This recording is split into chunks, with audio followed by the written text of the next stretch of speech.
Hey, howdy, howdy. So, over the last 3 years, my company won about $2.25 million in product development funding from DARPA. And today, I'm going to go through the 10 things we did that helped us win that funding, balance government and commercial development, and build customer relationships. And I'm sharing these learnings because I'm a vet and I'm a defense VC.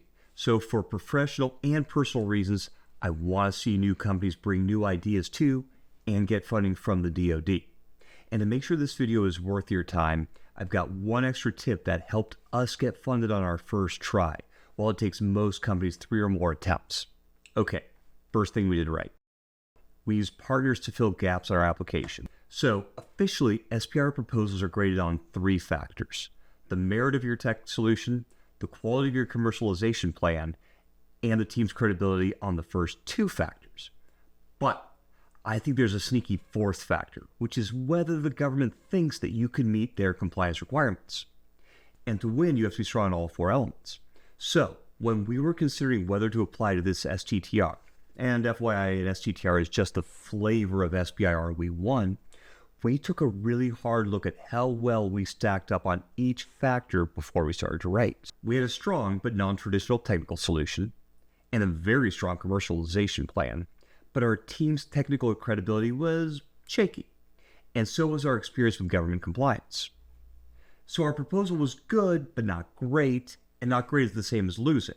So we partnered with MIT, which allowed us to use their experience in our proposal, which meant that their technical and government compliance experience was considered by the government, which boosted our scores. Now, I can't prove how much adding MIT boosted our scores, but I do think that they were critical to us winning. So the takeaway for you is this: if you're weak on one of the scoring factors, find a partner who can fill those gaps. Lesson 2, we didn't try to beat the experts at their own game. The second thing we did right was a big one. Basically, we sidestepped the competition. R&D is unpredictable, and kind of by definition, the government doesn't know what the best solution will be. So they like to fund a variety of solutions in phase 1, then give more money to the most successful companies in phase 2. Which means that they're unlikely to fund multiple companies that are proposing the same type of solution, the same type of R&D. So here's what we did. The STTR we won was to develop tools to accelerate this one tedious step in the government's buying process. And from the solicitation, it seemed like they were leaning toward an AI solution. Put all the proposals into a black box and get an answer out. Now, we had some decent AI ideas, but nothing groundbreaking. And we were pretty sure that some of the other bidders would be AI experts. So if we tried to compete against them directly, we'd come in second, which probably meant losing. So instead, we went light on the AI and instead focused on operations-based solutions. Now, this was risky because it wasn't what DARPA had in mind, but it was the right call because we weren't going to beat the pure-play AI bidders at AI. So even though some of the other AI proposals were probably objectively stronger than ours, our operations-oriented proposal let DARPA explore a new approach to their problem and let us avoid direct competition with a group we weren't going to beat. And we won one of the 4 Phase 1 awards. So remember, the government wants a variety of solutions, so be the best at an interesting approach, not second best at the obvious approach. Okay, third thing is critical, and I see so many startups get this wrong. We only pursued this STTR because there was such strong overlap with our commercial product roadmap. This might sound contradictory to the last lesson, but here's what we did. Before we started writing the proposal, I sketched out the work we need to do if we won. Then I compared that to the work we needed to do for our commercial product, and I made sure that at least 80% of the SBIR work was also work that we needed to do for our commercial product. So in this case, a big piece of the STTR was developing an engine to extract information from proposals, which was pretty close to the information extractor we needed for our commercial product. And that similarity got us to 80% overlap. So before you spend 100 hours on a proposal, make sure the work you'd be doing if you won supports your commercial goals. All right, 4th thing, we got the help we needed to win. If you're new to federal R&D proposals or proposing to a new government agency, in my experience, it usually takes 3 tries to win. The first proposal is full of administrative errors and the content is way off. So you lose, but you get feedback about all your mistakes and you make a bunch of improvements. Then you submit your second proposal and it's almost a winner. But the language and the structure are just a little off and a more experienced company wins. But with the second round of feedback, your third proposal does win. And 3 tries might not sound bad. I mean, if you've raised venture, you probably pitched dozens of funds. But good SBIR topics don't come out that often, so it can take years to get to 3 proposals. Now, there are 2 groups of people who frequently win on their first try. The first are PhDs, because writing a dissertation is great training for writing an SBIR proposal. And the second are people who get a hold of an old winning proposal, because the SBIR proposal instructions are pretty confusing, and getting to see an example of a winning response is a huge unlock. In our case, we'd applied to a few non-DARPA SBIRs before, so we'd gotten plenty of feedback, and an MIT student shared her winning DARPA proposal with us, so we won on our first shot.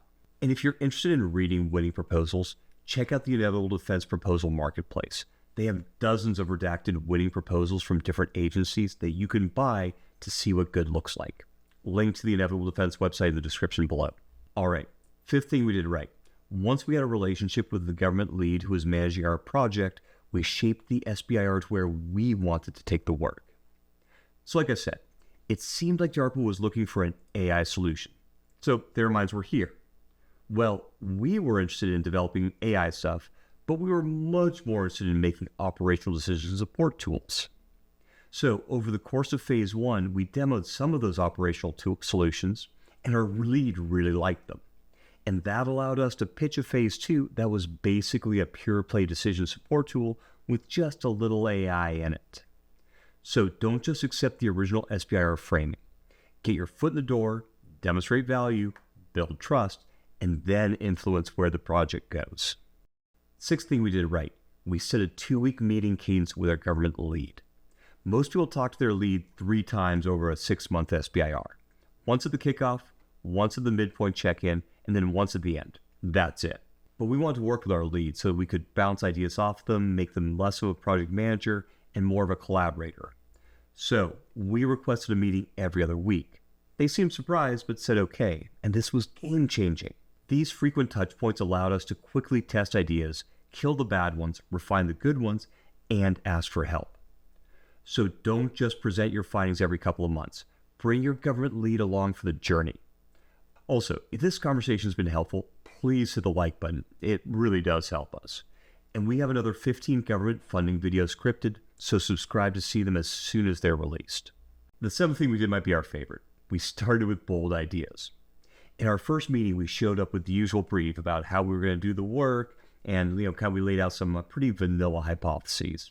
It was a fine brief, but our lead wasn't really engaged. So in our second meeting, we showed up with a bunch of crazy ideas. He hated most of them, but he was intrigued by one of them. And that shifted him from being a spectator to being actively curious and invested. And that idea became the foundation for our eventual solution and us winning the phase 2. So remember, the government is paying you to come up with solutions they wouldn't have come up with on their own. So be bold. The 8th thing is specific to our STTR, but we leverage student labor. If you're doing an STTR, you have to give about 1/3 of the money to a university. And that money can go toward using their facilities and equipment, but it can also go towards students. Here's what we did. We didn't need lab space or equipment, but we did need help with research and technical development. So MIT used their portion of the STTR money to pay for a couple students to work on our project. We did this STTR in the early 2020s, so early days of large language models, and our students were some of the first people to understand LLM's power and how to leverage them. Their LLM integrations were too early to use at the time, but it positioned us very well to get the most out of generative AI when the models matured a few years later. So think creatively about what a university partner can do for you. 9th thing, we identified and engaged our lead's critical advisors and gatekeepers early. Here's the thing. Generally, the government lead isn't the only person deciding whether you're going to get the phase 2. So you need to find all the people that your lead will consult or who have a say in your future and make sure they're bought in. Because if those people have a bunch of concerns, you're probably not getting follow-on funding. Here's what we did. Every step of the government buying process is dictated by the Federal Acquisition Regulation, the FAR. And our solution was a significant acquisitions process change. So we knew we needed to convince DARPA's acquisitions lawyers that our ideas were FAR compliant. So we asked our government lead who we should talk to.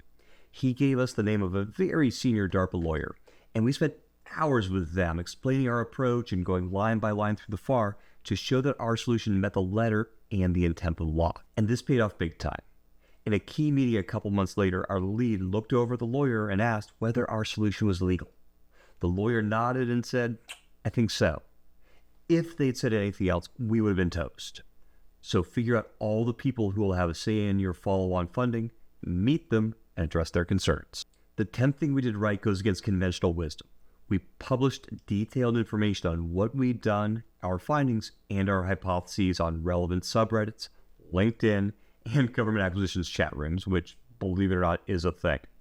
Now, we didn't share any IP, but we did share a lot of detail. And by sharing, we generated a lot of interest among potential collaborators and potential government buyers.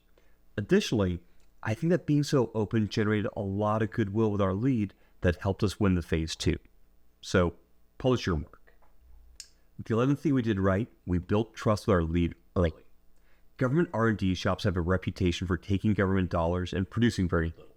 So we made sure our lead knew we were there to build. And over the course of our STTR, we had 3 different leads. So we had to build trust 3 times. For our first lead, I think showing up and proposing those bold ideas helped build trust and showed that we wanted to solve their problem. Then our first lead spoke well of us during the handoff to our second lead, so they trusted us pretty much from the beginning. But there was a weak handoff between our second and third leads, so we had to build trust again. So in our first meeting, we told that third lead that we were willing to extend the contract for no extra money in order to complete some additional testing that DARPA had asked for, but that couldn't be completed in the original time.